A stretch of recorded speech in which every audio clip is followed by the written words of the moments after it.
Hello, humans! Welcome to or welcome back to my channel. It has been nearly a year since I posted on this channel, and that is because we had to take a small break from the YouTube for the live stream readings, which, by the way, if you are looking for those and haven't been able to find them, they are on my Patreon now, and the link to that is literally everywhere on my socials, so you can find all the readings. They still exist, they're just on a new platform. They are linked on my Patreon, and we are all the way caught up on that. When I told you guys that I was gonna be posting more on the booktube, I guess I meant I was taking like a 10-month sabbatical from YouTube, and that was because grad school took over my life, and work took over my life, and other areas of content took over my life. But we're back. We are back and better than ever. So if you are still around, I love you and thank you. Welcome back. Today, we are going to be talking about something I'm very excited for. It feels like the perfect season to come back to booktube, and that is because it is autumn, and I have a large stack of autumn to be read books. And we're gonna go through them, and I am gonna hopefully give you guys some recommendations to read for this fall, or maybe you'll just be entertained to hear me speaking on booktube again. Will I get through all of these books? I have no idea. I am starting my second year of grad school literally today. You know, I work full-time and I am a full-time grad student, so the amount of time that I have to sit and do pleasure reading is limited in this day and age for me, but we're gonna try. Okay, that doesn't ever stop me from trying. This is the list of books that I have. I guess I should be calling these fall hopefuls in the hope that I can finish reading them. If I don't, well, there's always next season. Anyway, let's get into it. The first ones that I'm going to start with is the Emily Wilde series. Now, this one is more fall coded than this one. This one feels a little more wintry coded. This one kind of feels like January. Okay, but if you read it really fast, you can get to this one for the fall. And I read these literally in 2 days. I'm still reading this one, obviously, as you can see the little bookmark flapping around. This one I literally read in 2 days. I could not put it down. I know that this is not everybody's cup of tea, but I absolutely adored the main character because I feel like I relate to her, okay? She is an introverted, sarcastic, not super touchy-feely person, and she is absolutely obsessed with fairies. So in this world, it takes place in the early 1900s, and it follows Emily Wilde and Wendell Bamblebee, who are dryadologists, which mean they basically study fairy folklore. These books feel so fairy tale folklore-ish, and to put that into perspective for you, like what I mean by that, when I was in elementary school, we would go out to recess, and out on the playground there was this giant oak tree, and inside the oak tree there was a little hole, and there was like a wooden cover through the hole, so you couldn't see into the tree, but it looked like a door. Okay, it literally looked like a door, and I was convinced that it was a fairy door. So like me and my friends would we would cut up dandelions and like use the sap inside of dandelions and like build little fairy objects, houses, tools, whatever you want to call it, and we would put it outside the fairy door, and we were 100% convinced that fairies lived inside of that tree. And that feeling of thinking that fairies like lived inside trees, that is exactly how these feel. This is Emily Wilde's Encyclopedia of Fairies, and this is Emily Wilde's Map of the Other Lands. This is going to have a third book, Slay, and I'm very excited to get into it. This one starts in the month of October, and this one starts in the month of September and goes through fall. This one starts in the month of October and goes through winter. So you have to read this one first before you can read this one. So read this one really fast so that you can read this one for the fall season. Regardless, they're both really cozy reads and what I like to call sweater weather reads. So yeah. Next up, we have two little books called The Pumpkin Spice Cafe and The Cinnamon Bun Bookstore. I'm sure you have seen these all over Book Talk and Bookstagram because They are very, very popular this year. It was so hard for me to find copies of these books, guys. I had to go to Sam's Club, and it was the only place that was selling them because Barnes & Noble just was like out of stock, and Amazon was out of stock, and it was really hard to get my hands on these books. So if you plan on reading them before, next year, order them now. Order them on Amazon, order them on Barnes & Noble, order them now. I do think that the publishing company has now realized that these books have taken off and are now more in stock than they had originally planned. Y'all remember when this happened with Fourth Wing. They underestimate the power of BookTok and Bookstagram, that like when one is posted, we all kind of flock to it. Like my Barnes & Noble, I called my Barnes & Noble and I asked them if they had the Cinnamon Bun bookstore, and they were like, we're sold out. We only ordered 11 copies. 11. First of all, why 11? And second of all, who thought that this was just like not gonna fly off the shelves? Okay, these are small town, cozy, spicy romances. Okay, they are spicy. This one obviously takes place in a bookstore. It has a little bit of like a bookstore mystery to go along with it, and this is Grumpy Sunshine Romance Pumpkin Spice Cafe. Both of these take place in the small town of Dream Harbor. First of all, Dream Harbor, is that not so cute? Also, this book is written by Lori Gilmore. So I am convinced that they might slightly be based off Gilmore Girls, and or the author is a Gilmore Girls fan, because you have to be. If you have the last name Gilmore, if you are a Gilmore girl, you have to be a fan of Gilmore Girls. I will also say the main love interest in this book, his name is Logan. Okay, so I'm also convinced that Lori Gilmore was a Team Logan girly, but that's just my opinion. Anyway, these are my most anticipated reads this year because I think they're just going to be cozy, quick fall reads, and they are really going to feel like 'tis the season, Moving on. This is called The Witching Flower.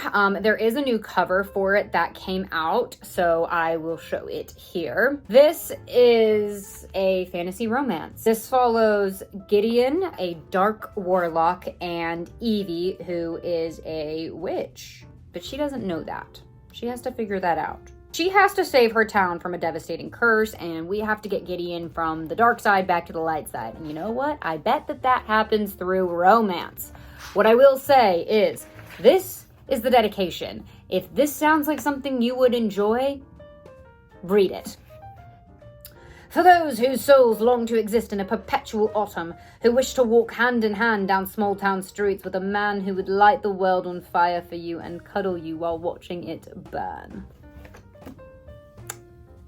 Sign me up. I'm pretty sure that this is also spicy, so spicy fantasy romance. And it takes place in a town called Autumnal Bay. So, it's screaming, read it in the autumn, okay? Just everybody go read this in the autumn. Moving on. Starling House. I picked this up in like January or February of last year and have been waiting to read it for the season because this doesn't feel like a book that you read in January and February. This feels like a book you read a week before Halloween, okay? Spooky, eerie, haunting, fantasy romance vibes. And of course, it's a fantasy romance. It is going to be a little bit more realistic fantasy than, the Land of Fae, but it still has some little supernatural elements to it. I am obsessed when they give you like a little snippet and then they give you the explanation, and they give you another snippet, and then they give you the explanation. And that's what this book does. So you have like your eerie line, and then you have context, and then you have eerie line, and then you have context, and then you have eerie line. And it's like, ooh, what do you mean? Let me put this in perspective. I dream sometimes about a house I have never seen. Context, context, context. I should be scared, but in the dream, I don't hesitate. Context, context, context. In my dream, I am home. Girl. Anyway, this is about a mystery house on the hill. Again, I haven't read it yet. Yes, this is on Reese Witherspoon's book club. That is not why I picked it up. I don't typically read or keep up with Reese's book club, but I imagine it's pretty good if it's on that book club because a lot of people love, obviously, those books. I wish the sticker came off because it kind of ruins the vibe of the book, but it doesn't, so Anyway, it does give spooky, eerie fantasy and then a dash of romance. I do think the romance is kind of subplotty, so don't expect it to be like fully romance. I don't know if there's spice in it, but I don't think that there is. The praise on the back makes it sound spectacular. As knife-edged and sharp as its protagonist. I love knife-sharp protagonists. This book is an amazing bit of spellcraft. Devastatingly good. A sharp, delicate, nested tale of worlds within worlds. Sounds amazing. Praise on the back of the books is half the reason I buy books, because that's how I figure out what the book is actually about, right? Like, if there's no praise about haunting romance, gotta go. Just kidding, that's not true. I don't only read romance, but I typically read at least subplot romance. Books without any romance at all kind of make me sad. Because I feel like we should have something to root for, you know? It sounds like the Hunger Games line. Give them something to root for, such as young love. That's me, okay? I am the person that is rooting for the romance plot. Okay, anyway, moving on. Edgewood. I picked this up from the young adult section, fantasy section at Barnes & Noble. I have no idea if it's actually YA, because sometimes books that are not meant to be in the YA section somehow end up in the YA section. This also feels very like folklore, folk tale. It takes place in a forest. This follows a main character named Emmeline, who is on a quest to save her grandfather, and of course ends up tangled into a world of magic and fae. She finds herself in the court of the fabled Wood King. She needs the help of a handsome and brooding tithe collector, a surly blacksmith, and a lost childhood friend to save her grandfather's life and right past wrongs, and in the process discover her true voice. The front of this literally says, "Can love survive the dark?" And to that I answer, I sure hope so, if I'm gonna read the entire book. I feel like this could be a spring read, but I am giving it autumny reading thoughts too, just because it's giving like the land of mushrooms and acorns and squirrels and colored leaves. But I'm sure, based off the cover, it probably has the magic of like a spring read when things are back in the regrowth part of life. I don't know. It's definitely on the list though, probably not top for me to like read by the end of this month, but it's still on the list. If I don't get to it until spring, I don't get to it until spring, but I thought it was worthy of a place at least on the shelf. These next three books I'm sure you have probably seen and or heard of on some form of social media, whether it be Goodreads, BookTok, or Bookstagram, but we are going to go through them because I'm very excited about them. Spells for Forgetting. My sister read this last year and was absolutely obsessed with it. I did not get to it last year, but she told me this year I was required pretty much to finish it. So I was like, fine, I will add it on the list and I will make sure it is prioritized. This book takes place in the month of October, and Carson says that it feels very October-y coded. This is a fantasy romance, of course. Again, it's going to be more realistic fantasy romance. So to put this into perspective, I'm going to read the first sentence so you get a little idea what this is about. Emery Blackwood's life changed forever the night her best friend was found dead, and the love of her life, August Salt, was accused of murdering her. Talk about relationship complications. She leaves the town for a really long time, and then she comes back, and she reunites with her lost love, and then, you know, goes on a quest to solve the actual murder and to clear August's name, and along the way, I believe they most likely fall in love again. But I haven't read it yet, so I am not entirely sure. And somewhere along the way, magic is brought into this. She comes back to the island to run the family business, Blackwood's Tea Shop, herbal tonics, and tea leaf readings. But when the island, rooted in folklore and magic, begins to show signs of strange happenings, Emery knows that something is coming. That morning, she wakes to find that every single tree on the Seors Island has turned color in a single night. August then returns for the first time in 14 years and unearths the past that the town has tried desperately to forget. On the list, and it's going to be a priority. Magic, romance, murder, what more could you want? Moving on. Bride by Allie Hazelwood. This is going to be kind of the fall Halloween read. A vampire bride and an alpha werewolf form a dangerous alliance in this enthralling new paranormal romance.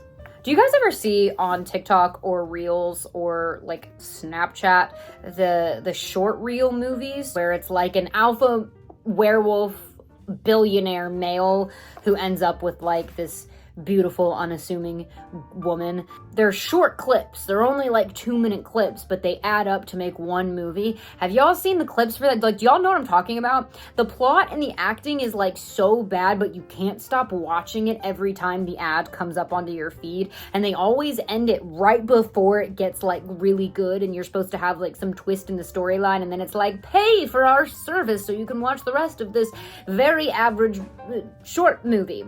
Do you know that? Do you know what I'm talking about? That's what I feel like this is giving, but in like a better way. Because Vampire Bride and Alpha Werewolf, please. Anyway, it seems like it's gonna be really fun. I love Ali Hazelwood. I love her humor. I love her sarcasm. I love her intelligence when she writes. So I am really looking forward to this one. It is gonna be more of a probably end of October read. Crossing my fingers that I even get to it this year. But this is also gonna be prioritized because, again, it feels very Halloween-y. And I wanna make sure that I embrace Halloween before people start putting up their Christmas decor, okay? Home Goods already has like, is like full Christmas. And I'm like, let me have Halloween. Let me have it. Last but certainly not least, we have One Dark Window. This is, you guessed it, a fantasy romance. A woman, Elspeth, who is trying to rescue her fantasy universe, and she has to do it with the help of the king's nephew, who is also the captain of the guard, who is also the most dangerous man in this fantasy world, and is also guilty of high treason. What could go wrong? Or what could go right, depending on how you look at it. This also gives just kind of like eerie, cozy sweater weather vibes, which is why it is on the list for autumn. It may be a November read, because November is a part of autumn too, okay? A lot of people like to skip over. Everyone acts like autumn ends in October, and it does not. It does not, okay? So we have like the November side of these books, and we have the October side of these books. This may be a November read. I'm probably not gonna like super high prioritize it because it's giving more sweater weather than it's giving October spooky pumpkin spice season.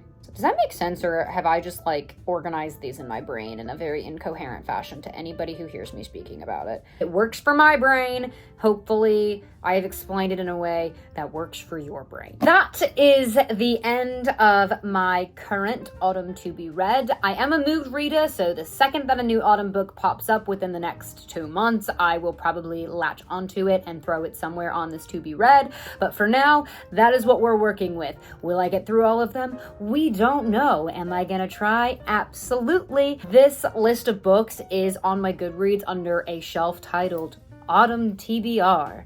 So if you would like to follow along or add any of these books to your to be read for autumn, you can feel free to check it out there. I will also, of course, be posting on all of the other socials, Bookstagram, TikTok, all the things, as I journey through these. That is all that I have for you lovely humans for this video. I'm glad to be back on YouTube. I'm gonna try to stay consistent, but you guys don't hold your breath, as it is a very chaotic season with me being in grad school and doing work and all the fun things. But I love booktube. I love that you guys have stuck around. Remember that the readings I am still doing on TikTok, and you can still find them on my Patreon if you are looking for them. But for now, this channel will be a continuing work in progress. I am honored if you made it to the end of this video. If you did, please give it a thumbs up. You can subscribe to my channel, of course, and check all of the other links down in the description below. I love you all very, very much. Please take care of yourselves, be kind to yourselves, do something nice for yourself this evening / morning / afternoon / night, and I will see you lovely, lovely humans in the next one. Bye, guys.